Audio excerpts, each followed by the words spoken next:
All-Star. All-Star weekend went down in LA, and we had two. We had the team, the New York Knicks, winning the skills challenge. And once again, it was Dame time. Portland Trailblazers guard Damian Lillard won his third three-point shootout trophy. Miami Heat forward Keyshawn Johnson wins his first AT&T Slam Dunk title. And Minnesota Timberwolves guard Anthony Edwards took home his first NBA All-Star Game MVP trophy. This is the review show. Live chat. Lock in. Let's talk about it right here on the Real to Sports Power Hour.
This is the Power Hour Review, show brought to you by the Real 2 Sports Podcast. Here is the host.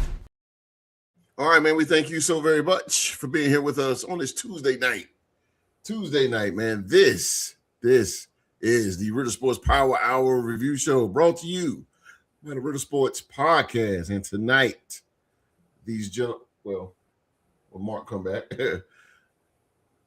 These guys right here, man, they're gonna that you're gonna be watching. They're gonna review the 2026 NBA All-Star Weekend. All-Star Weekend, man. We're gonna be talking about that tonight. Sorry, we got the football intro. Don't want to confuse everybody, but we're gonna be talking about the NBA All-Star Game. And speaking of gentlemen, why not introduce them, ladies and gentlemen? I got right here on a Tuesday night the OG. Y'all, everybody know who he is. Everybody know who he is. Residing in Winston-Salem, North Carolina. The living legend himself, ladies and gentlemen. True bona fide Hall of Famer. Yes, sir. He's a Los Angeles Lakers fan. And y'all know he is a major Minnesota Viking fan. Give it up for the legendary Q-Dog. What's up, people? I'm glad y'all tuned in on the Tuesday night on the Power Hour.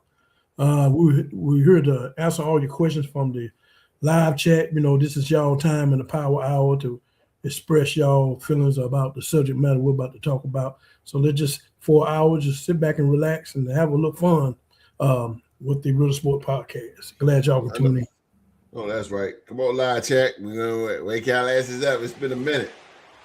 It's been a minute. But it's good to be back. It's good to be back. Yes, sir. My Raider brother is here tonight. Ladies and gentlemen, Raider brother. He is here tonight representing the three-time Super Bowl champion Las Vegas Raiders. He's Oklahoma State's alumni. And he represents Buzz City and the Charlotte Hornets, the defending UFL champion DC Defenders as well.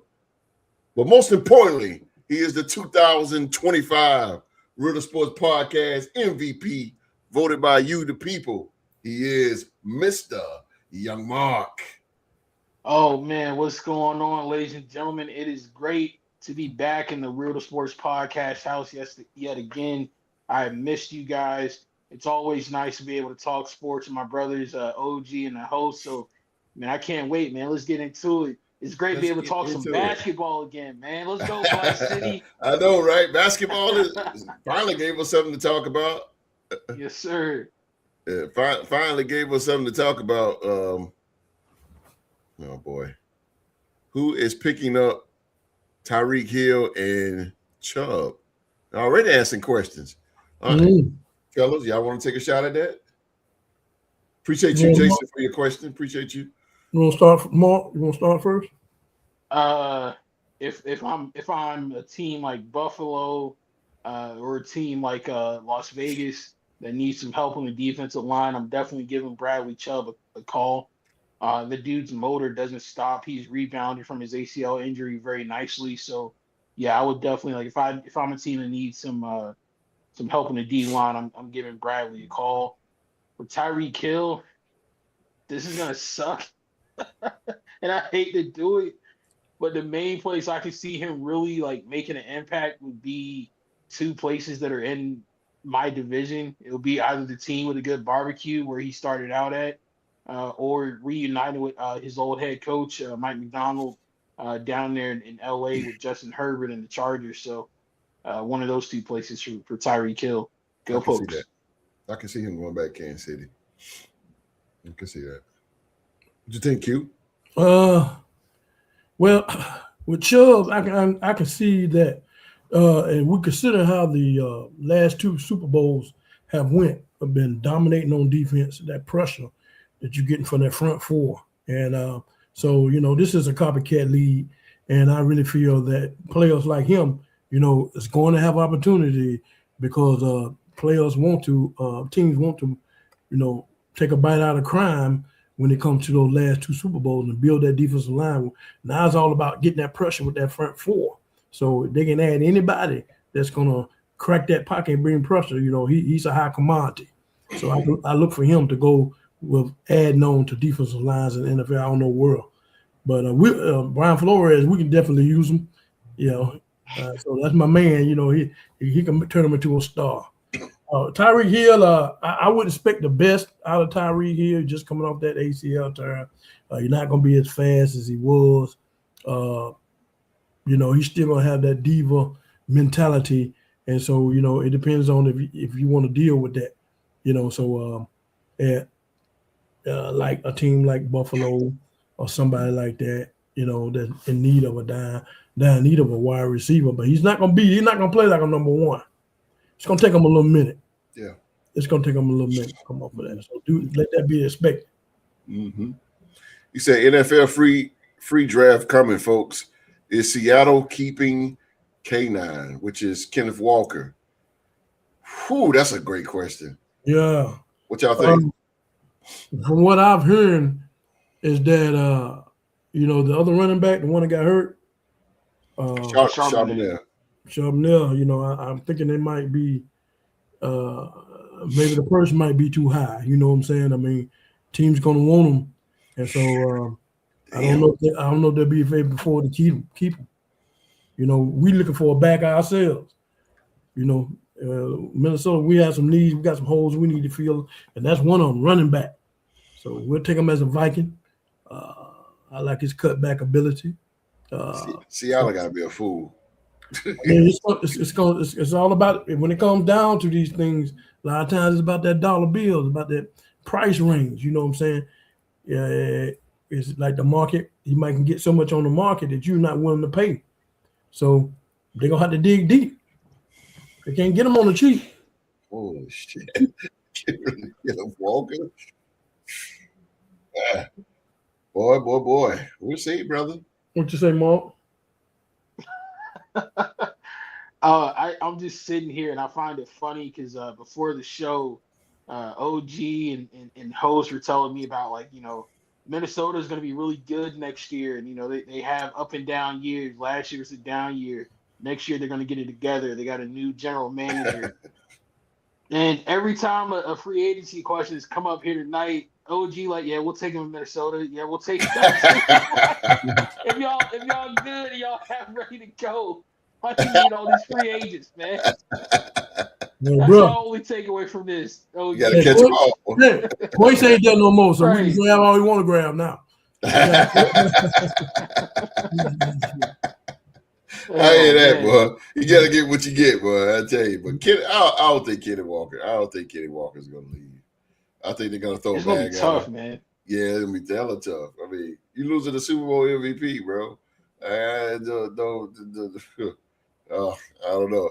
I think they'll do what it can. Their front office, they'll do what it can. They'll do what it takes to keep him.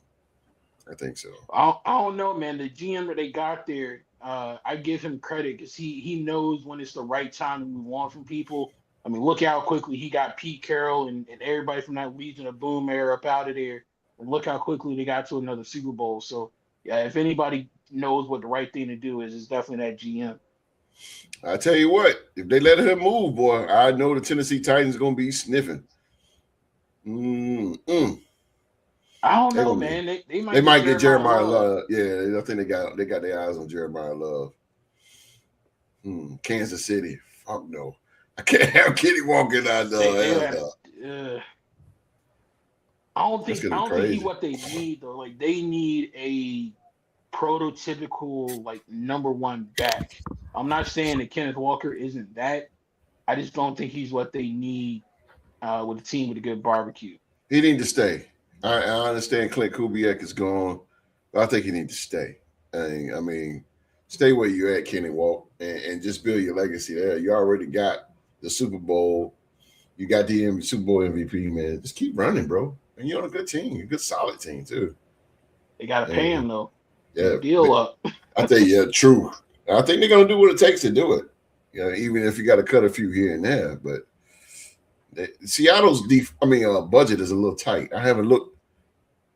Probably when it comes out, I haven't looked at their cap. Well, I might can get it.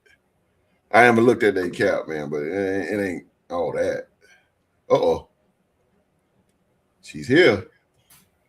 Sheila Dupree is in the building. Oh, all right, Sheila baby. Dupree. Look, let me tell you. Let me stop the show real quick for Sheila Dupree. This is a fun fact. Did y'all know that Sheila Dupree is a survivor of breast cancer? Oh yeah. Go ahead. Badass. Yes, Sheila sir. Dupree. Strong woman. Want to let you know, Sheila Dupree, you're here for a reason. You're here for a reason. You're a true warrior. You're a true warrior. And you got a story to tell for people out there, for women out there that's going through. You're here for a reason, Sheila Dupree. And we honor you today as a breast cancer survivor, because I believe it is Breast Cancer Month. Yeah, I think something like that because they were wearing pink all day Sunday for the women's NCAA women's basketball games. They had a pink on, so it must be breast cancer month. Yeah. So Sheila Dupree, this one's for you, girl.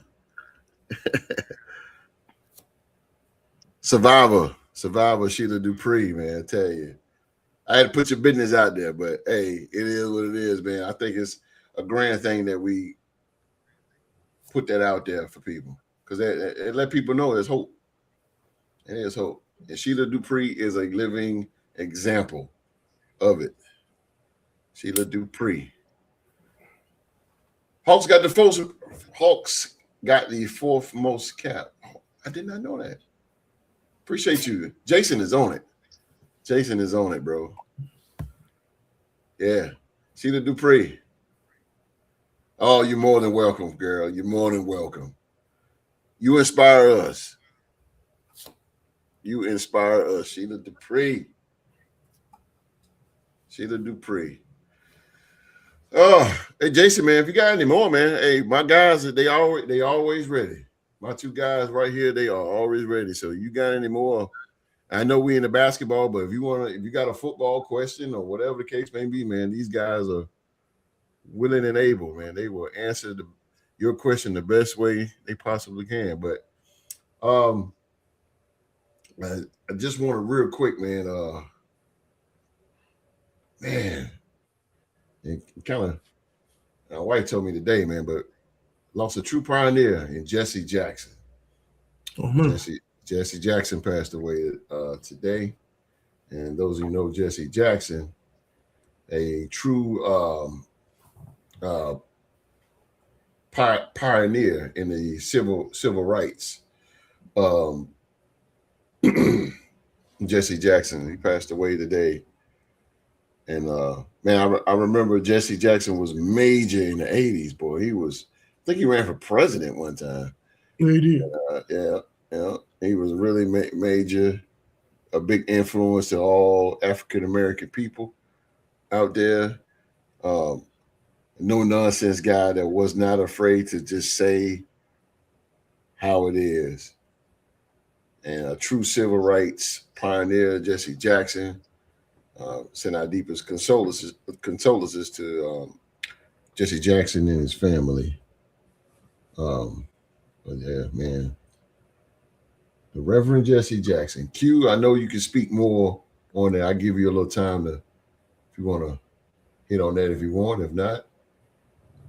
You know, yeah, it's a sad day. One of the pioneers,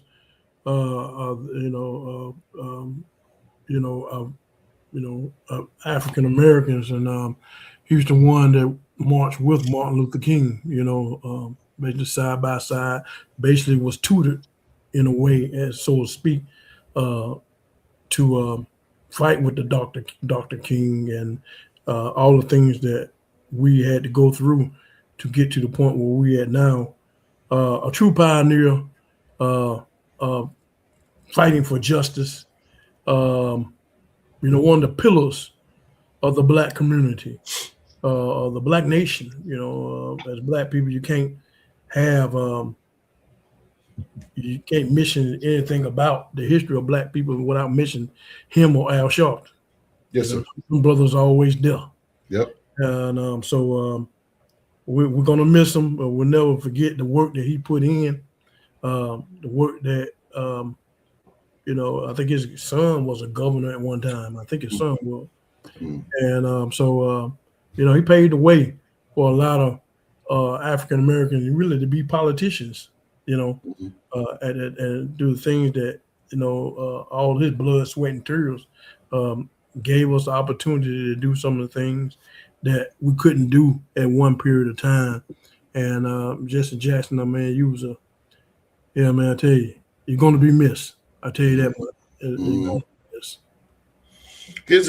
Here's a fun fact. My wife told me that I did not know that he was A&T's quarterback. Yeah.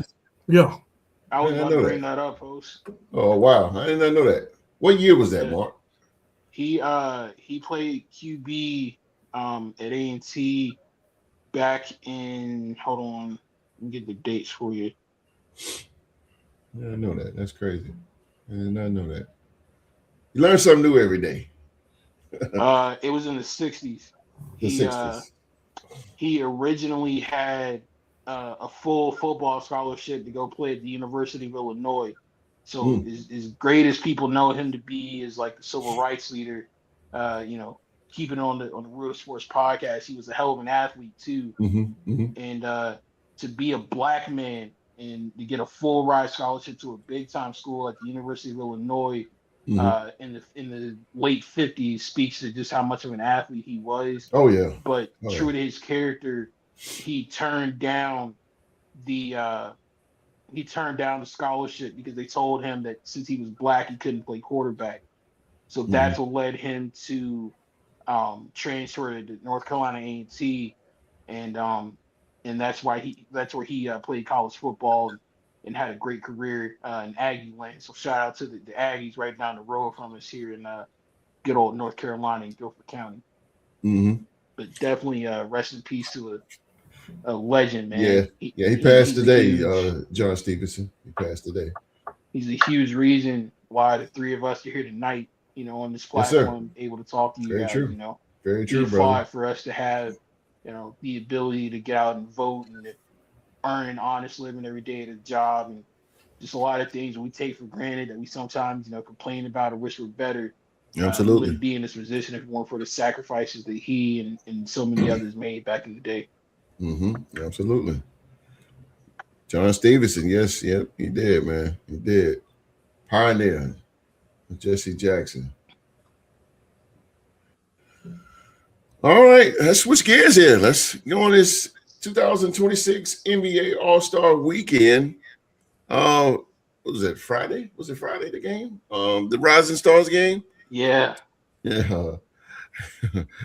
As the NBA All-Star Game has faced criticism from fans and league executives alike for a lack of competitive spirit, the Rising Stars tournament delivered in entertainment and quality play.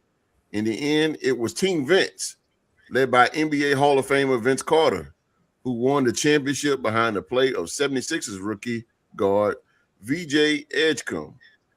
He led all players across the competition with 23 combined points in the semifinal and final round.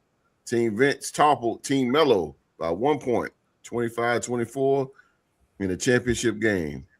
And this was quoted by Vince Carter, said, this is what we wanted to get out of these guys is competing. Carter said in the post-game interview in BC, he said, I thought the competition was great. I did not get a chance to see this, Mark. I didn't get a chance to see this. So tell me. Well, I mean, I'll be honest with you, bro. I didn't know it was on. I did not know it was on. I was extremely excited for all of the All-Star Weekend festivities this year, primarily because my boy Conk Nipple from the Charlotte Hornets, who we took number 3 overall in the draft this year. My guy was in a lot of events this year, so I wanted to be able to watch All-Star Weekend to see him and support him. But I got to tell you, man, VJ Edgecombe is like that, yo. Like I gotta check him out, bro.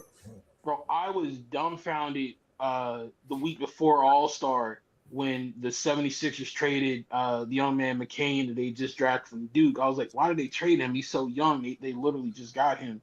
After seeing Edgecombe this weekend, man, I don't got no doubts no more. That dude is a nasty dog, bro. Like I heard he's good. He got a clean jump shot. All of his shots were wet, like none but net. And he plays defense, man. Like, hey, Edgecombe is one of the ones. Shout out to Philly G and shout out to Philadelphia. Paul George can go to hell, but the rest of y'all pretty cool. But nah, man, he took over. And shout out my boy Conk and Nipple, man. He showed up and showed out for Charlotte. He did. I even saw in the Celebrity All-Star game leading up to that, they tried something new where they had like the Phoenix Suns owner and one of the owners of the Hornets out there playing in the celebrity game. So I give them credit. They're trying to spice it up, but for sure, man, them Rising Stars, man. And this was a common theme throughout All-Star Weekend. You know, the young Bulls in the NBA gonna have a lot to say for years to come, man. That spark and that energy that basketball fans have been missing and have been clamoring for, just like Round Ball Rock, man, I think it's coming back. Ooh. Okay. I wish I see. Now you're about to make me go back and watch it because I've heard a lot about this VJ. Man, check this dude out. Yeah.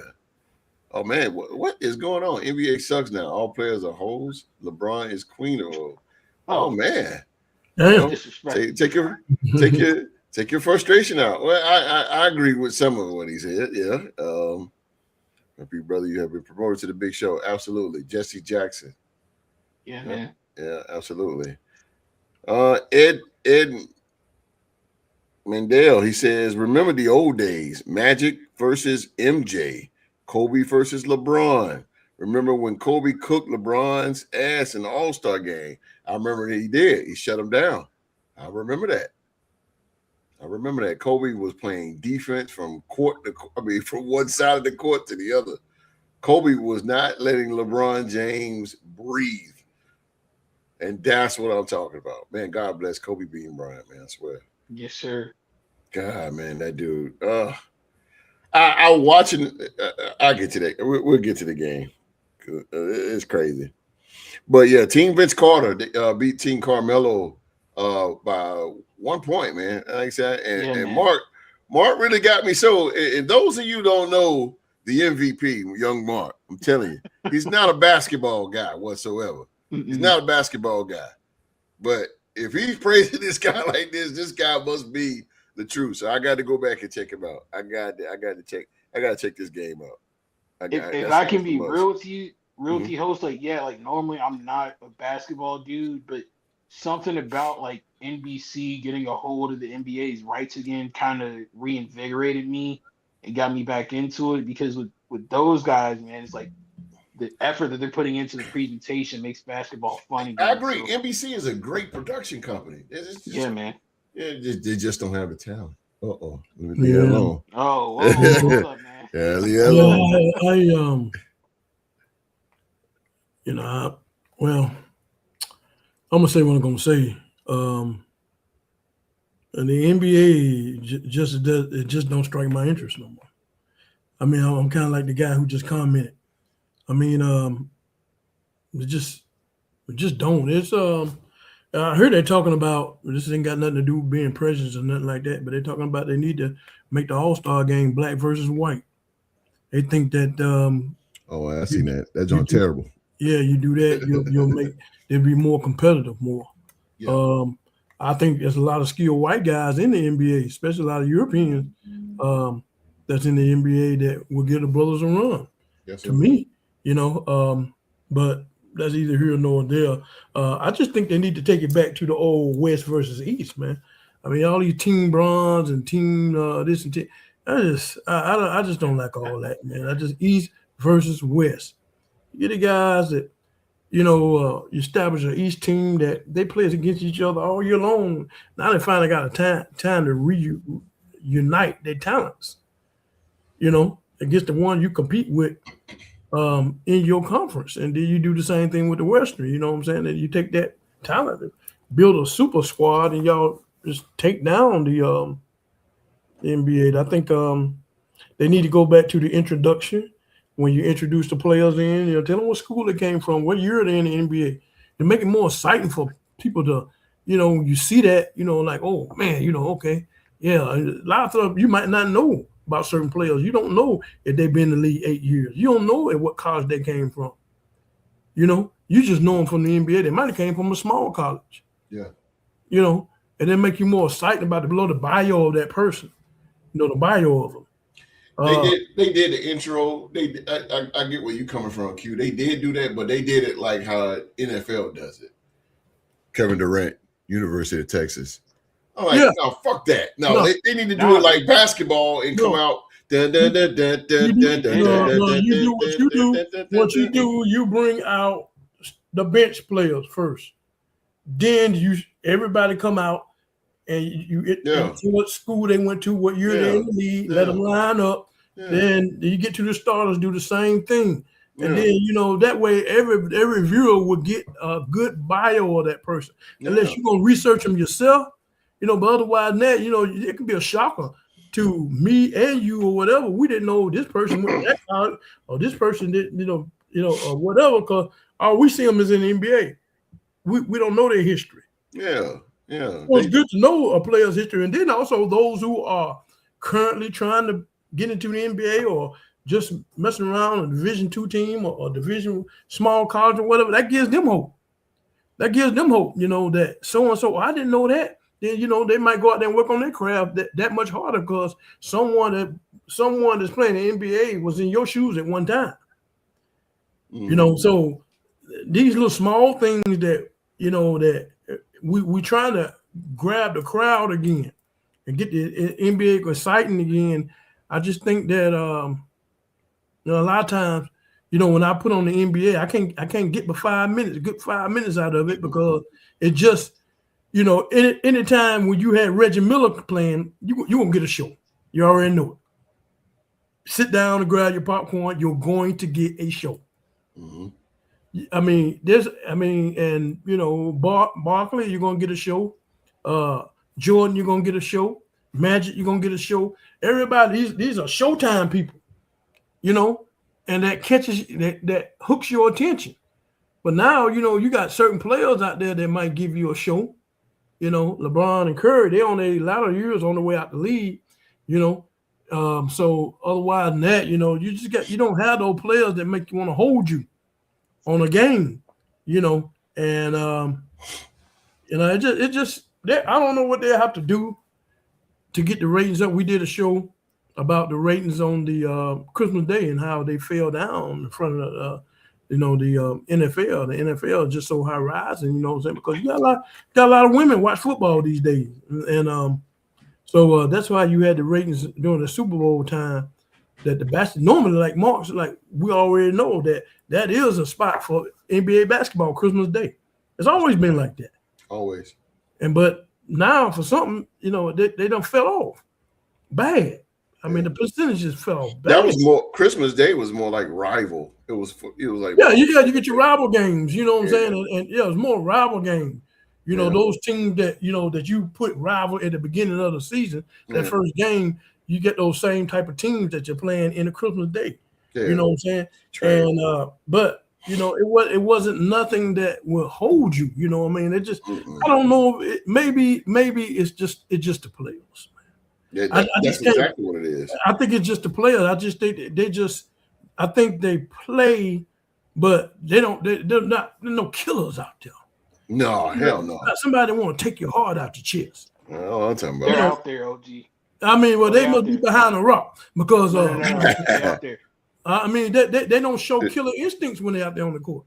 This is what Ed Mandel. I see your boy from Cleveland. I think he's a killer. Oh, Spider. Nah, the killer in this generation, and I say killer with a capital K and an A, not the ER with the A. The killer in this generation is Anthony Edwards, bro. That dude is a freaking dog. He was not with the soft BS. He said on the mic, OG. You naming one. Name me 5 killers right now. Give me 5 killers. And from what I've seen, I'm throwing. I'm gonna give you Anthony Edwards. Go ahead. Anthony Edwards, Victor Wembanyama, VJ Edgecombe. Now I'm starting to run out. I ain't gonna lie. They out there. I can give you 2. I add you Spider Mitchell. Give me 5. I want 5 killers. Spider got to show it to me in the playoffs before I give him that. Jalen Brunson. Give me 5 killers. He got to play defense before I can give him that. He's a killer, bro. That man softer than cotton. Y'all in the live chat. Give me 5 killers in the NBA. Okay. So all right, there's one guy that's hurt right now. Jason Tatum. Jason Tatum's a killer. You think Jason Tatum a killer? Oh, hell yeah. What do you think, Mark? He's too nice, man. What? Yeah, I don't think he. Yeah, I don't like think I'm not. It's a difference for me between a killer and a very talented basketball player. Okay, so I'll put it like this: my ultimate, I just go with one, but he slowed down. Is Russell Westbrook, bonafide killer for sure. Bonafide. Yeah, for sure. This is what Ed Mandel said. He said, "Here's how you fix the NBA: LeBron retires, take Bronny too. This dude's pissed off today. Fire Adam Silver, he's trash. Bring back hand checking. I agree with that. Yeah. Change contracts, no guarantee contracts. Make it like the NFL. I agree with that too. Yeah, I agree with that. In a perfect world, I don't agree with number 2, bro. Thing with the way that Adam Silver is growing the game, I'm thinking he's fired. Read my man right there. He said, Jason, he says, man, I have not watched NBA for the last 6 years. I watched it a lot when Seattle had the Sonics, the Rain Man, Peyton. Man, this makes me old. The Mailman with Utah, and on and on. That was basketball. Yeah. No basketball. That was basketball. When he said the Rain Man, bro. But listen, look at what you're talking about. Listen what he's talking about. A matchup of Stockton and Peyton. The 2 play the same position, D'ing each other up 90 feet. Whole game long. Both of them crafty as hell. Both of them crafty. That's excitement right there. The matchup itself. Mm-hmm. I mean, you don't get that no more. That's the only thing about the NBA. You get one player that's good on one team, and then you don't have a player on the other team just on that same level. You got Ant-Man. Then who's the challenger when he plays certain teams? Who's his challenger? Shea Who's Gildress. his foe? Nobody played defense no more. That's the issue Him? for me. That's the new I mean, rival right now. Shea Okay, Gildress. but and who is Evans. he? Who is he? Like when he plays again, you would like to see them two play against each Him other and because they kind Luka. of do each I other. would love to see him and Luka again. Because him and Luka put on the show. Luka, man, he more goddamn. God. He got a fucking. His game is more damn. He played for your team, OT. I know. I don't give a damn. I mean, his game is This game more of a damn fairground type of damn game. Shit, like he trying to win a goddamn teddy bear.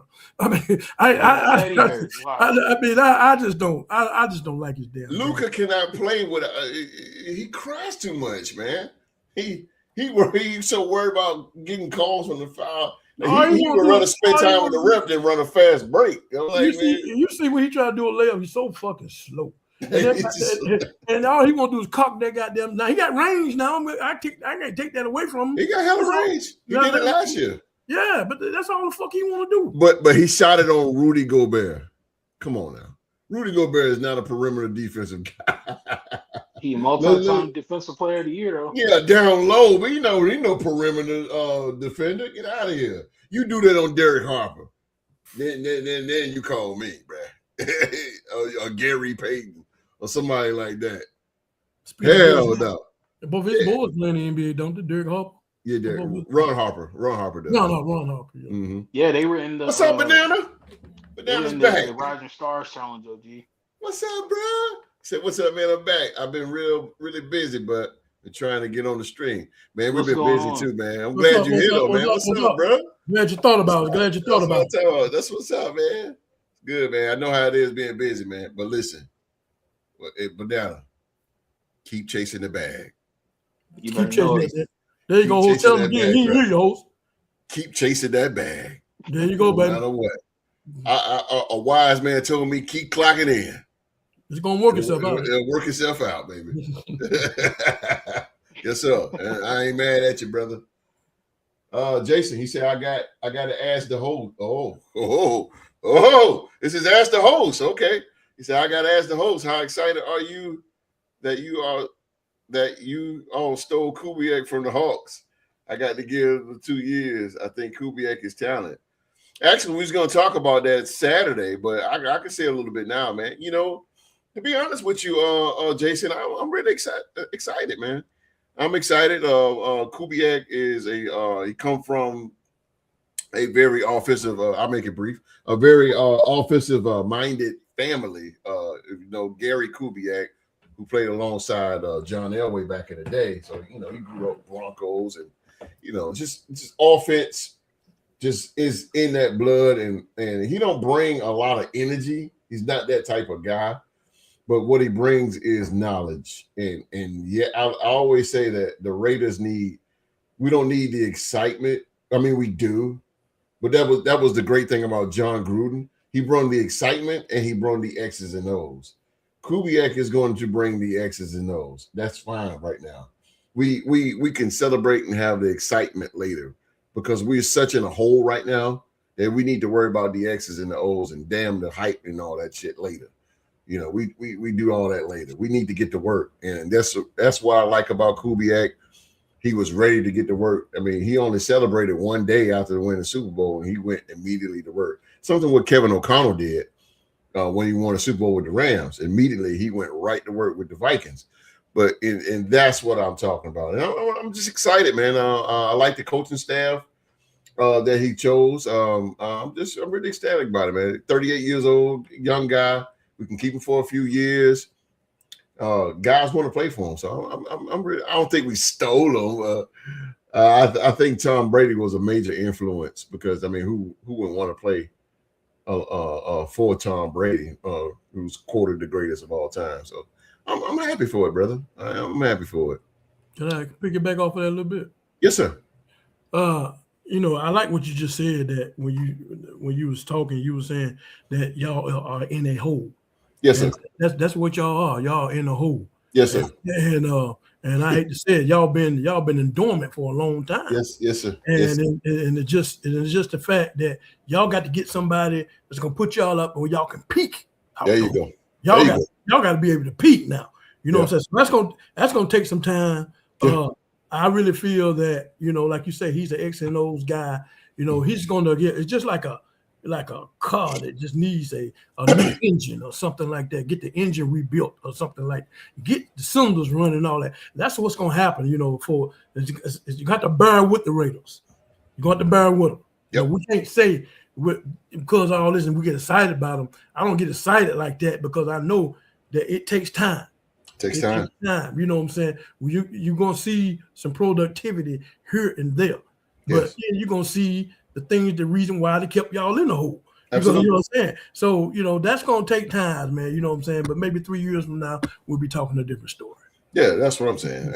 And Mark, I was going to move on, but I can't leave you out of this one. You're part of the Raider Nation. I'm a Raider hater. Go ahead. A Raider hater. The main thing that people need to take away from this hire, whether you're a Raider fan or not, is that Mark Davis is completely stepping aside from the football operations part of the Raiders. He's going to be a silent owner. He's going to be off to the side. Absolutely. That is going to be the key for us to turn this thing around because respectfully, ever since he's taken over as owner, he has been god awful at hiring head coaches. Yes, he has. And this is what gives me hope that for the first time, literally since Gruden was character assassinated, for lack of a better term, ever since he got taken away from us, and really if you take him and homeboy out, Jack Del Rio, we've literally had a new coach every other year. Mm-hmm. So I'm hoping that the carousel will finally be able to stop with Coach Kubiak. Wish him all the best of luck. And no matter what anybody says on the Real to Sports podcast, or no matter what anybody says on ESPN and NFL Network, there is no shadow of a doubt in my mind. If we were to lace them up against the Minnesota Vikings, we kick their ass. No, bro, you tripping. I feel you drinking over there? They got sitting on your table. No, bro, some Minnesota ass. No, you tripping like hell. No, you lost your damn mind.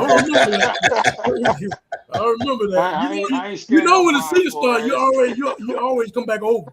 You know that, don't you? Hey, bro. Banana got a question. I got a question. Let me ask a question to both of y'all. Because I'm curious about this.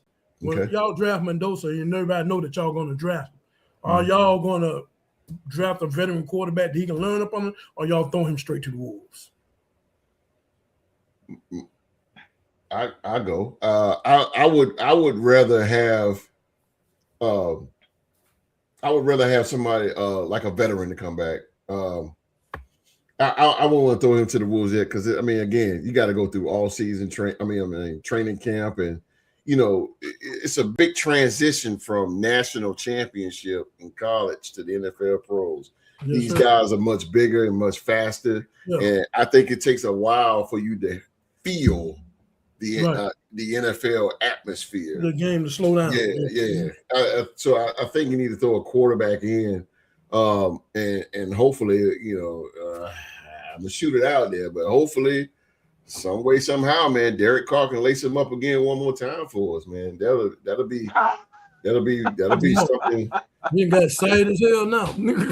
Oh boy. Somebody, I use Derek Carr because he's we're going to talk about that again Saturday, but I use a quarterback like that. Somebody, we need a veteran. We need that vet that will. We need that veteran that will actually come in and just hold the fort down. We need a true veteran, and Derek Carr will be the person. He'll be. I think the Raider Nation will welcome him back with open arms. It'll be perfect, Mark. I don't think.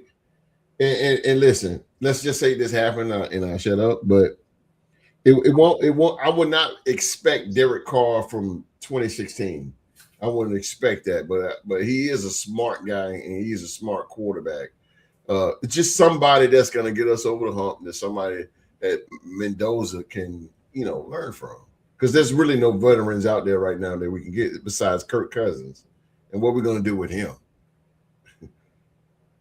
So Well, I don't want to get too much into it. I guess we'll get more into it until the show comes Saturday, because I feel like what you're talking about, that's a smart move. We should have did that with J.J. McCarthy. You know what I'm saying? These Yeah. quarterbacks come in there, man. They, you know what I'm saying? They raw. Yeah. And so you throw them Yeah. to the wolves. Some can make it. Some can make Some that. can. Some can. Some Some can. can. Some can. But sometimes, if you really feel like this guy's the future, you want to get 10 years out of him, then you want him to learn. You know, but especially because y'all not the team that's ready now. No. Y'all not ready. Y'all not picking the AFC Championship, and you know it. No. Y'all in that bottomless pit. We in a hole. Y'all in that bottom pit. Hello. A veteran would keep us. And with the coaching staff and a veteran that understands and that knows the pressure of football, because I mean, we got to play Kansas City twice and we got to play Denver twice. So those 4 games right there are going to be very, very high intensity. And Mendoza, man, just throwing him at it like that. I'm not saying that he's going to fold or anything like that, but that wouldn't be fair just to throw him out like that. Like, nah. We need a veteran. We need a vet. But like I said, it's not too many out there. So come on, Mark, hit your button.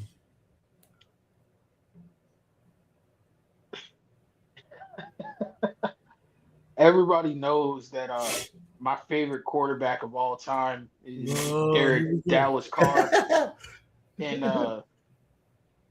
I would trade so much to have him as my quarterback yet again. But I got to disagree with the host, man. I have to, at some point, you can't move into the future if you keep holding on to the past. And unfortunately for me, I wouldn't want to bring Derek back as a player. I would love to bring him back as a quarterbacks coach or as somebody to mentor Fernando Mendoza, but I don't want to see Derek Carr playing football for the Raiders ever again. It pains me in my heart to say that because that is my favorite quarterback to ever live. But I do not want to see him playing for us again. I say we got to keep Geno. Not only can Geno absorb those hits while we get things together, but more importantly for me, Geno's going to suck bad enough for us to keep getting high draft picks so that we can get higher quality players to put around Fernando Mendoza. If you go out and get a veteran quarterback, like say Kyler Murray, Kyler Murray can fit and can operate in the offense because he's mobile and we don't have the best offensive line. But I feel like if we get Kyler Murray, we're going to be too good to get a higher draft pick to bring in quality players because that's really what we need is depth of talent all over the field. So in my humble opinion, no on Derek Carr. I love him. He's a Hall of Fame quarterback in my opinion.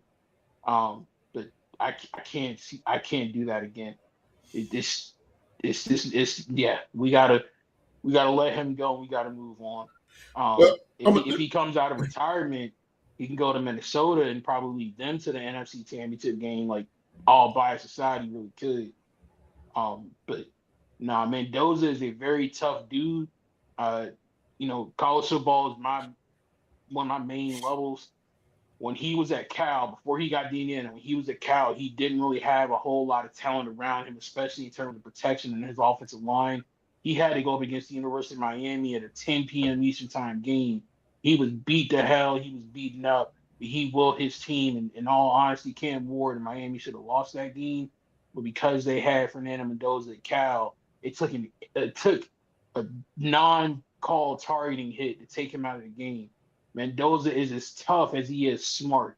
He can play both cerebral football and he can play physical football. He's going to be good for us, but I would much rather keep Geno and accumulate some more player personnel before I'm ready to put him in there. Unnecessary roughness on Mark. Penalties not declined. No, we have to let Geno go. This guy, you gotta understand, Mark, and we're not gonna make this a Raider thing. Ladies and gentlemen, we're gonna get there because I see Banana has a question, but Geno is toxic. He's toxic to the locker room and he's toxic to the fans. He has to go. We cannot rely on Geno, even with the new staff, to take us forward. We're trying to go forward. I just said we had to play Kansas City twice, and now we had to play Denver twice. Like Wait, those. We could have beaten Denver when we had Geno Smith. Woulda, coulda, shoulda. Woulda, coulda, shoulda. But Denver is good. They are damn good, and we're gonna have to step our game up to beat those guys, and we cannot do it with Geno Smith, and we cannot do anything with Geno Smith. So that's why I say Derek Carr, who knows the pressure, will be somebody. And not even him. I agree with you with Kyler Murray. I agree with you with that. I take Kyler Murray. He's a vet. But you would have to give something up to get Kyler. You have to give something up to get because Tyler and Derek Carr both still under contract with their team. New Orleans to give up an asset. New Orleans, and I read this today. New Orleans don't really want that much. So we can actually. I'm telling you, man. But that's that crazy. It might be the offseason talking, but I think if you give Geno a better play caller than what he had in Chip Kelly, and an offensive line coach who actually knows what the hell they're doing, unlike Pete Carroll's son, he might be serviceable. I ain't saying he's gonna be Jim Plunkett or Rich Gann or nothing like that. But for what we need him to do, it don't get much better than that. No, man. Geno days are over, man. You got to get him the hell out. I'd rather Aiden O'Connell come in and start. All right, now we got a deal. Now we got a deal. Now, all right, yeah. Now I'm with you. Geno's too toxic, man. People don't like the guy. I was there in the stadium when he came out and they booed him like it ain't nothing. Like we went to the Raiders fan shop and his jersey was just sitting there. Like nobody was buying it. Nobody didn't give a shit about it. like it's crazy. I'm gonna get to Banana's question. I got you, Banana. And we'll run through the All-Star game real quick. We got time. Tyreek Hill got released. How do you feel about that, and where do you think he'll go, fellas? Well, my thing is that it depends on how he healed up from the ACL injury. You got to understand, we're looking at the dynamic We're thinking about the dynamic Tyreek Hill before he got hurt. We can't think about that. Now, he done went through rehab and got his stuff together. We know that he's not going to have that. He's much older now, so we don't know if he's going to have that top-end speed like that. We normally used to call him the cheetah. Then you're going to get, he's a diva, somewhat of a Stephon Diggs type, and so I really don't. I don't know.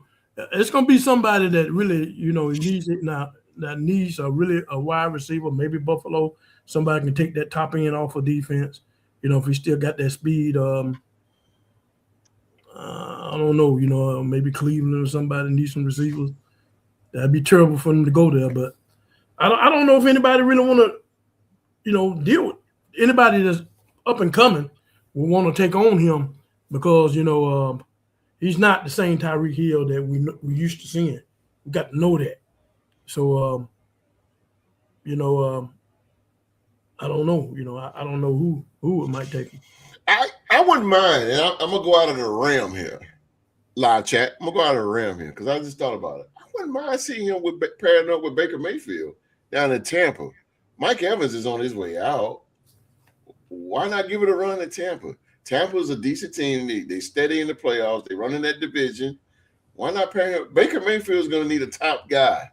Him and I can't never pronounce this guy's name. Emeka Egbuka. Yeah, exactly. And him and Tyreek, that'll be pretty decent. That'll be decent.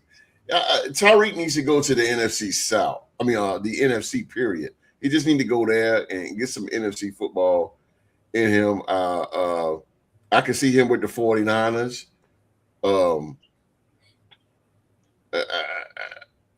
Yeah, I could definitely see him with the 40, but I would like to see him with Baker Mayfield.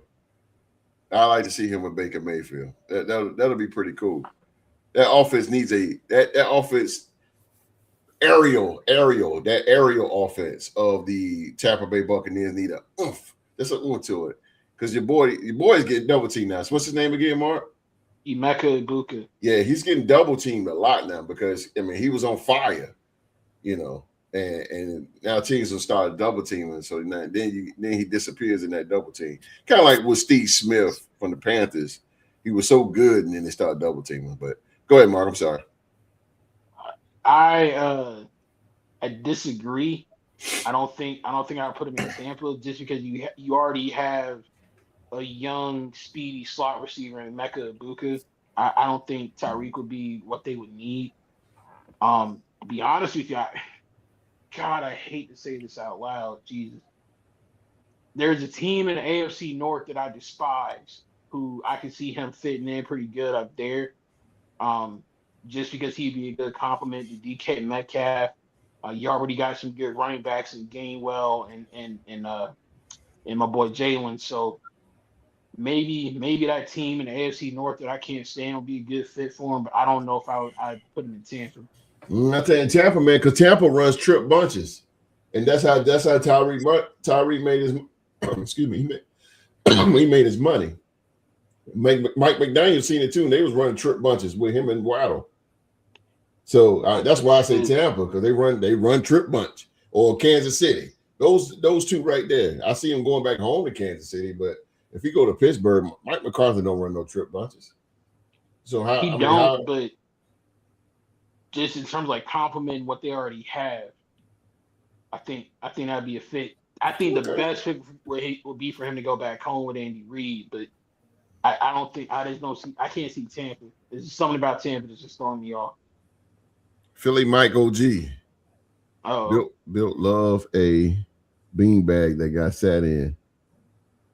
Jordan Love. Do you think Tennessee could take a shot at him? Because he'd be good for Cam Ward's skill set. Oh my God, Cam Ward. Oh, I just don't know how much you're gonna win down there right now, but he got a good staff, so we'll see. Maybe Dayball can open up something. But one thing I do want to say, even more than I disagree with the host, I got to disagree with OG even more, because if anybody knows about a veteran player coming back from a torn ACL and getting back to form, I would think it'd be OG. And if history has shown us before, even if you don't want to go as crazy as Adrian Peterson's 2012 season, even if you don't want to go that crazy with it, you guys were watching football before I was. Did Joey Galloway ever lose his speed when he was playing? He played for a minute. Even to this day, that dude's still fast. That speed is like a jump shot, man. He was fast. But I think Joey Galloway was faster. My opinion. I think they call him the blur. I see him back in KC too. I see him. I can't put him on that pedestal as coming back like AP, because AP is a different animal. He's just different. Mm-hmm. And I ain't saying that because I'm a Viking fan or whatever, man. But y'all know AP. Can't nobody get on that type of mental level and physicality like he can. True. Can't nobody do it. No, not these current players. Nobody like Tyreek Hill. I can't see him being like coming back and have a monstrous year like AP did. Because that man was on the fucking mission. Tyreek Hill at one time was considering retiring. So it's like, do he still love football? Like, that's the question. I want you on the team. If I'm interviewing him, listen. I want you on the team, but do you love football? Because you basically stated in a news conference that you was contemplating retirement. So I need to know where your mind is before I sign you. Well, injuries like that, and the first time he ever had an injury like that, that makes him talk like that. Yeah. That makes him talk like that. I mean, because he knows that he wants to be the same way as he went out. Yes, sir. And the possibility he might not be like that. No. But this year, I don't think so. That's my opinion. I don't think so. So, OG, do you think that was like because of the comment that the host brought up? Do you think that comment came because of the injury that he had, or more so because of the toxicity he was dealing with in Miami? I think it was. That was a bad locker. I think it was more the injury. All right. because he never experienced nothing like that, and knowing what you got to go through to get back to the point where you left out at, that's that's a long road. We all know it's a long road, and depending on how he attacked the injury, we don't know. We ain't behind the scene, but it's all about how you attacking the injury, and that's how the Raiders, when y'all got rid of Wilkerson, the defensive tackle, he came back and he was shape and everything. He was just like, y'all looking at him like, man, what the hell you been doing, bro? How you been? Hey. Yeah, and they were like, nah, bro, we can't have this, and they cut him. They got rid of him. Notice how nobody picked him up either. Right. I'm saying defensive injuries and nobody picked him up. Yeah, he took for granted. He took for granted that of his name and his past, what he did, that he didn't have to go through there and work on getting himself back to par. And it showed when they seen him in camp. They're like, man, oh hell no. No, bro. Man, respectfully, Jason, I think when it's all said and done, that particular draft pick is going to be looked at the same way that y'all remember I think it was the '93 draft when the Packers took Tony Mandarich at number 3.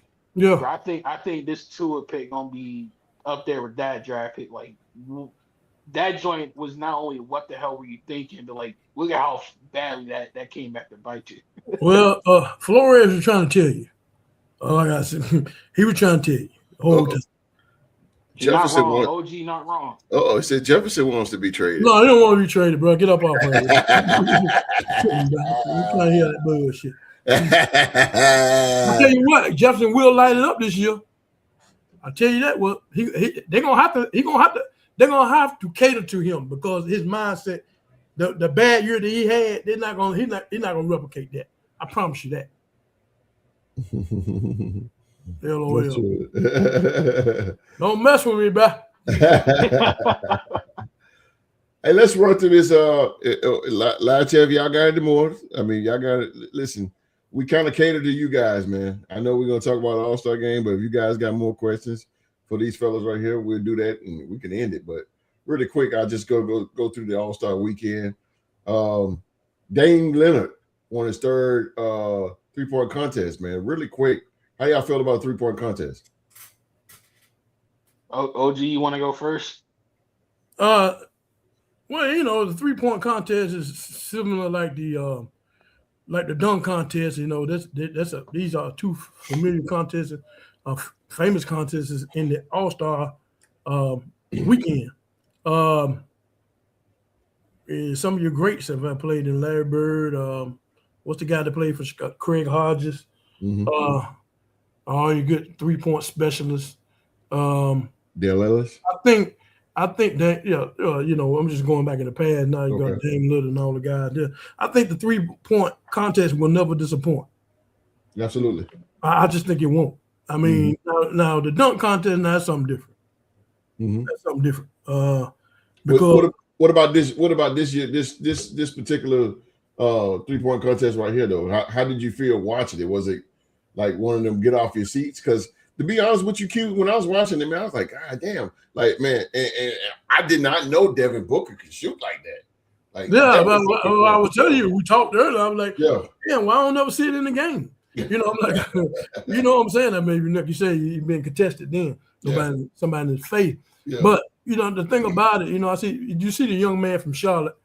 He yes, started sir. Cock and nipple, baby. Yeah. He started out. Yeah. But he's a baby in his. He set the tone. He's a baby in his contest, and it showed. Yeah. It showed. You know what I'm saying? He fell off. He started off hot. He wanted to put his name out there. Yeah. But I don't know if it's the pressure of the event or whatever, but he didn't live up to the par of the 3-point shooting. Oh, he gonna win. He gonna win when he keep coming. Yeah, he will. He just had to keep doing it, keep coming back. Yeah. Dame Leonard showed the thing that Dame Leonard showed to me for a man that ain't played no ball this year. No. And to get out there and be a 3-time champion and to shoot the way he's shooting like I'm the man. Yeah. I mean, he wore that on his sleeve. I'm the man. This is what I do. Right. And so I always think that 3-point contest is kind of like, dunks is. I always say the dunks are fine, fascinating, everything. But it's something about a rainbow shot that comes high up in the air and just drop all rock bottom. This is just something about that shot. You know, it's just something about it when you look at it, you know, and then especially when they get the money ball, and then when they get that money ball in that corner, they just start dropping. I mean, you got to have pure stroke. You got to have pure stroke, and so yeah, the dunk contest kind of like so I started watching dunk contest a long time ago, man. I mean, they just none of these guys. I mean, they might can dunk, but it's not like the other guys back in the day, man. Let me put some in this 3-point contest though. What I don't like is why Bobby Porter shooting. Why? You couldn't find nobody else. Yeah, Bobby Porter. Yeah, you couldn't put. No, man. He wasn't. You couldn't put Tyler Hero in there. Why? You couldn't put Trae Young in there? Dude's got to opt in for that. Though. Well, if you put him in there, you might well put Draymond Green in there. Yeah, they had Draymond doing it one year. I can't remember what year it was. Draymond was doing a bit with Kevin Hart. But Bobby Portis is a big man. That's just like when Karl Anthony Towns won the three. Why is he shooting? But I'm not going to even go there. I'm gonna leave. Oh boy, I'm gonna leave that alone. Mark, what you think about the 3-point contest this year? How do you feel about it? It's the crown jewel of Saturday night. I don't know why they refuse to put it in the main event slot. My opinion, like that should be what you build up Saturday night towards. The dunk contest was ass. Like that can go to hell. Like, disrespectfully, that was just no shade to the young man that won it. You had a dude literally miss a dunk so bad he fell flat on his ass. Yeah. Like I thought he was hurt. He missed it so bad.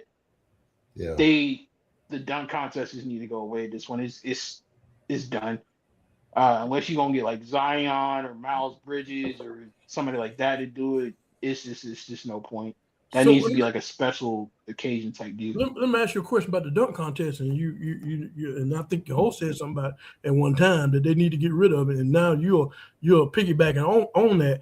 It's the fact that you just don't have thunderous dunks like those guys that you're just talking about, those who can bring the pain, or you just got these just lazy type, these just kind of like, just modern day shit. When the dunking you talking about, you want that power dunking, right? No, it's not even that. OG is just like the best dunk contest that I can recall was 2016 when you had Zach LaVine versus Aaron Gordon. Those two guys were being creative. They were throwing it down with power. Like it was like that was the ultimate dunk contest. That was a really good one. I always say it was like 01 Vince Carter cloned himself and went up against himself. That one was really good. With these new dudes, it's like nobody's even doing. They're not being creative. The dunks that they're landing aren't that cool. It's just like this is a mundane, like this is something we see in a regular game. Like I need something with some pizzazz. And then back in the day, you never really saw dudes. I agree. Missing the dunk on the first and second try. It was taking dudes like literally in the final round, right? I agree. One of the guys had the contest in the bag. He literally had it won. He had thrown down a fantastic dunk in the first round. He came back in the second round and he failed 4 times before he finally landed something. That kills it right there. If you keep going out there and missing dunks, it's just not exciting. I love almost everything about All-Star Weekend, but the dunk contest was actually worse than the All-Star game, and that's saying something. But what the about 3-point was phenomenal. What Nipple ran out of gas, but it was awesome. Yeah. And like I said, he's a good shooter. He's gonna win. He's gonna win 1 year. He just got to keep coming back. Yeah, what do you think? Got to get his stamina up. What about the Shooting Stars contest? Team Knicks took the win. Yeah, that one was actually pretty cool. It was nice, like seeing some of the OGs get out there again. Rip Hamilton, seeing him shoot from the logo was pretty Rip cool. Hamilton, bro. I was like, oh. I forget which OG it was, and I want to say it was home, but it was on the Knicks team. It was some OG that went like Allen Houston. 3 from 4 from the freaking NBA logo at half court. Man, it was phenomenal. I kind of missed the skills challenge. I ain't gonna lie. But I think Wemby and them kind of wrecked that the other year. Mm-hmm. But this Shooting Stars challenge wasn't bad at all. Like, I thoroughly enjoyed it. I was entertained. It was Team Cameron. It was Jalen Johnson from the Hawks, Con Knipple from the Hornets, and Corey Johnson had no Maggette. gas. Corey Maggette, bro. Oh my God. Duke legend Corey Maggette. Haven't seen him in a minute. Yeah. and Team Harper, Dylan Harper for the Spurs, Warren Harper Jr. for the Celtics, and NBA legend Ron Harper. It was good. Ron Harper, oh God, he looked, but age has really took a toll on Ron Harper. And Team All-Star was Scotty Barnes for the Toronto Raptors, Chet Holmgren, Oklahoma City Thunder, and Rip Hamilton. But again, man, Rip Hamilton looked like he didn't age a bit. Hell nah. I enjoyed it, man. But my thing, man, seeing Allen Houston, man, I was like, damn, Allen Houston still got that stroke. I think, was he the one that was hitting it from the logo? Yes. He went Allen 3 Houston. out of 4, bro. Yes. He was killing it, bro. Like, damn. Allen Houston still got it, man. Allen Houston, good gracious. Boy, those was the days. Allen Houston, boy, no matter, boy, he ain't want to run against the Miami Heat though. But this was all in all, this was good, man. This is really good. Team Knicks, they took home the trophy, and you guys already talking about the slam dunk contest. Kashad Johnson took home his first NBA dunk contest, and you guys already commenting about the dunk contest, and so did Red Eye Jedi. He said the dunk contest needs to be every so often, not every year. I agree with that. That would be cool. 3 or 4 years. Put it on ice completely. It's just no point. Tracy McGrady said something that really makes sense to me. And he said, why not put, instead of putting NBA stars, why not put these guys that's on YouTube and TikTok, guys basically from the streets? Why not put these guys in a dunk contest and put them on center stage, man? Why not? Go around the world, huh? They tried that and people complained about it because he wasn't a big name star. Yeah, but I guarantee you, if you get a dunk that'll get you out of the seats, nobody won't even care what your name is. Nobody care about Matt McGlone. Nobody even know who he was. That's what I'm referring to. He was the one out there doing it, but he apparently got so good that when they mentioned his name during the dunk contest again, nobody wanted to do it allegedly. Yeah. I go back to just review this. What you guys said. I piggyback what you guys said. That I think that this was it was just bad. Well, and another thing, man, you got contestants that we really don't even know about. We don't even know these guys are on the team. So if you're going to present something like this, at least give us somebody that we know. Oh, we know who their daddy was, but we don't know like them. These guys are way down the bench. Way down the bench. Some of them was G League that just got called up. The dude that won was from the G League. He literally just got called up to the Heat. Exactly. For All-Star. So it's like I agree with you guys, and I agree with Red Eye. I think you just need to just leave it alone. The 3-point contest is the main course, main dish in this All-Star weekend. So yeah, the dunk contest, we done seen every dunk. We have seen just about every dunk, and what really annoying about the dunk contest, and I'm gonna shut up, is when you're missing 2 dunks in a row, and you're trying to continue to do the same dunk. It's not gonna be exciting when you hit it, and then B, they're still gonna take out points because you missed it. If you missed if I was in a dunk contest, if you miss a dunk, you got to have something backing up in your head. You got to do something. That's what the announcers kept saying. Exactly. If you're going between your legs and you miss, okay, don't go because when you go between your leg and you miss, the crowd already like, oh, they want it. But then you go it again, and let's say you hit it, they just like, all right. No, you want them to get off your feet. So if you miss one, okay, now you go back, and now I gotta think of something real fast. Do something, But they kept doing this. They try to do the same one over and over and over and over. It's not working, bro. And just like Jace Richardson, he fell and hit his head or whatever because he was trying to do the same thing over and over again. It wasn't working. It was not working. So Last but not least, man, we got the NBA All-Star game. And Anthony Edwards of the Minnesota Timberwolves took home his first All-Star MVP. That guy didn't even know he won it. he's like, what? Yeah, but I'll start this thing off real quick, man. This was good. And I think the NBA All-Stars redeemed themselves. This was a good game from start to finish. LeBron, it was good to see LeBron James. He was out. He was actually competing. LeBron James actually turned the hands of time back 10 years. He was playing really solid. The competition level was high. Like Mark said, Wemby set the table. Wemby and Anthony Edwards. Yep. And also De'Aaron Fox at the game winner. It was very, very competitive, man. And it was good to see. And I don't like the format, what they're doing, because I'm with Q. I'm used to East and West. But this format it'll do for right now. But the competition level was high. Now, one thing I did not like, I kept watching, was Kevin Durant. And I'm like, man, listen, Kevin Durant, one of the greatest scorers in NBA history. But, bro, why every time you shooting 3-pointers? Bro, like it got to be something different in your game. Like every time Kevin Durant gets the ball, he's shooting. Dude, you're 7 foot, man. Let's see you get aggressive and go to the hole. Like, you don't want none of that. Oh my God, bro! It was just every time Kevin Durant, he's shooting a 35-foot 3-pointer. I'm like, it's insane, man. But all in all, JB Bickerstaff and Mitch Johnson of the Spurs, those two guys, they coached a hell of a game. I was really impressed with it. The competition level was high. Anthony Edwards deserved the MVP, 17 points. And like I said, that final game, it was old school got smoked. I think they ran out of juice, man. But it was good. I really enjoyed it. Mark?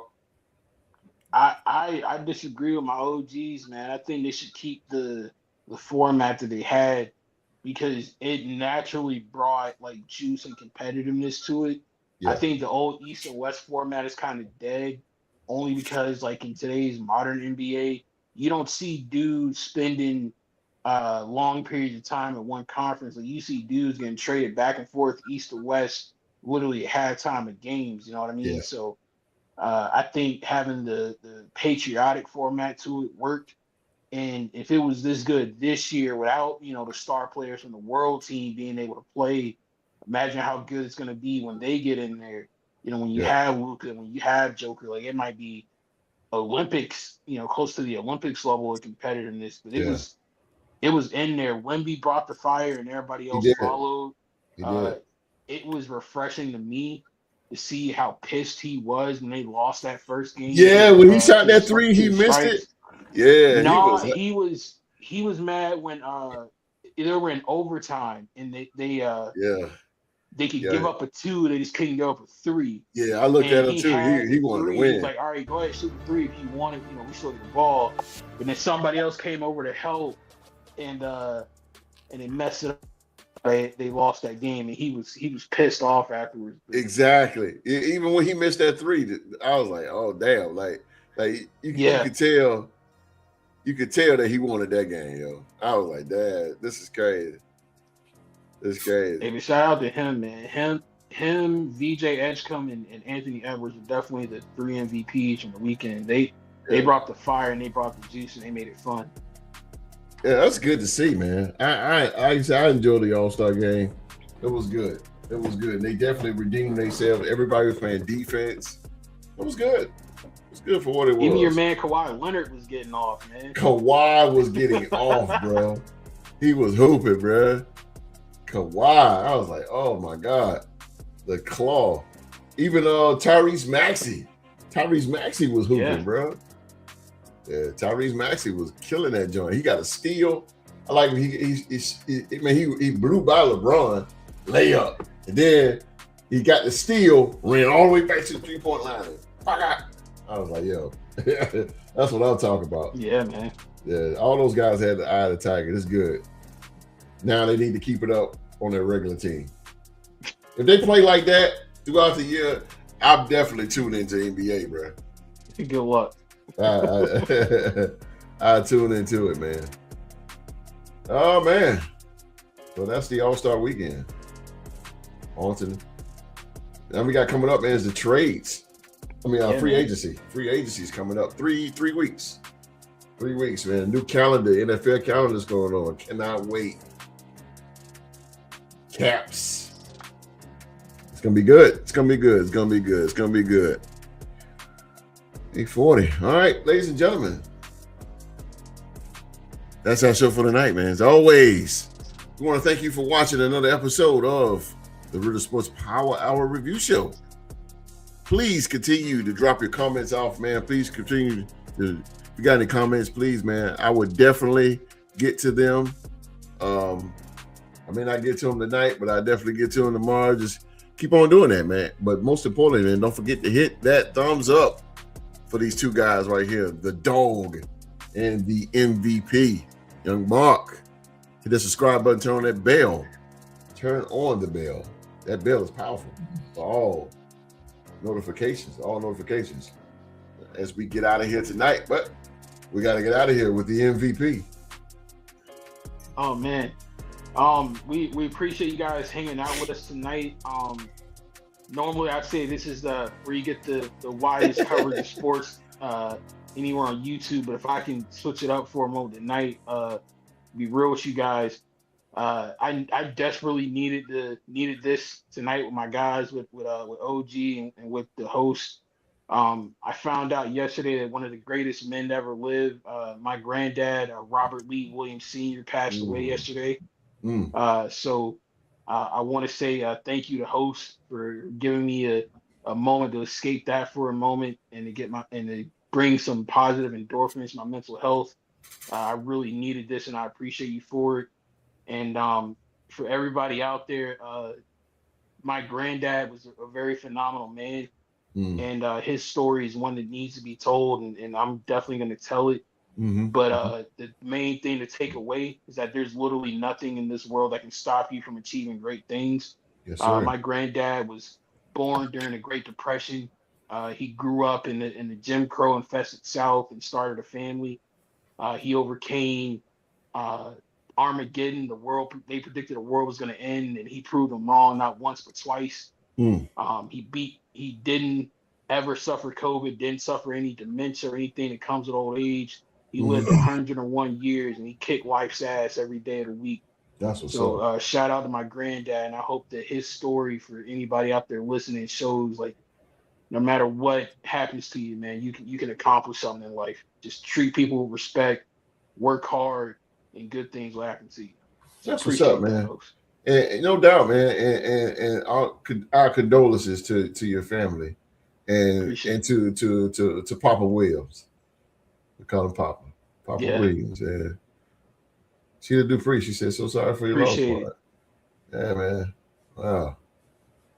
Hey, if nothing else, and host can attest to this stronger than anybody, the quality and respectful and humble young man that you guys see here today, that you guys get to do the podcast with, this is the direct result of my granddad passing along his teachings to my father, and then my father passing them along to me. So this is why it's important to have those strong male figures in your life, because when they are in the world doing great things, their teachings last generations, like my granddad's did with me. Oh boy, that's a whole other story right there, boy. That's why I'm saying us men, boy, we got to, boy. Woo! Boy, us men got to step up, boy, because we got to, boy. We failing as men. We are failing. But that's a whole nother subject. A whole nother time. We are failing as men. God damn, I'll tell you, we are failing. But I won't touch that, but I will say we do honor Mark's grandfather this day. We honor him. Appreciate it. That he is sitting above the clouds right now, looking down, watching the podcast, and watching young Mark do his thing. And he did get to see us live at one point. That I'm very thankful for. There was a couple of times he got to see us live. Now I really feel honored. Yeah. Now I really feel honored, man. So that's great, man. That is great. And he's still watching. Oh yeah. And that's good, man. And you are a product of his teachings, which is great as well, man. So you continue to keep his legacy up, man, and you just keep on being the man that you are, man. Because like I Appreciate it. said, we losing. It's men, Lord have mercy. I'm trying to stay away from that, Q, as you can see. I'm trying, Q. I'm trying, man. But I'm trying. I'm gonna get out of here. God, I'm about to start a barbershop episode. Look. 20s, 50s, 100s, I wanted this. I'm about to start another, but let me stop, man. But man, come on back, man. Check us out this Saturday night at 7 p.m. on the Riddle Sports Talk Show, man. We will try to pick up where we left off. Again, we hit a little bit today because of the live chat, but Clint Kubiak is the new Las Vegas Raiders head coach, and can he lead the Raiders back to the playoffs? And former Raiders and Saints quarterback Derek Carr, he retired last season. He is up to a comeback, but he wants to come back to a contender team. We also talked about a little bit of that too. So it might change things around, man. But whatever it is, you guys come on back Saturday at 7 p.m. Supreme will be here. Rockstar Rock will be here. We may see the MVP. And MVP works, but we know how it is. But the legendary Q-Dog here, and we already know Sheila Dupree will be in the house for sure. Live chat. Hey, live chat. We want you guys here too. Your opinion counts here on the Riddle Sports talk show and podcast. And again, man, come on, live chat. Come on in and talk with the best damn podcast on YouTube, man. So we're gonna get out of here, man. Everybody around the world, y'all know my saying everybody around the world, on behalf of myself, the legend, Q-Dog, and the reigning MVP, Young Mark. Everybody around the world, please be safe and stay safe. And that's in order.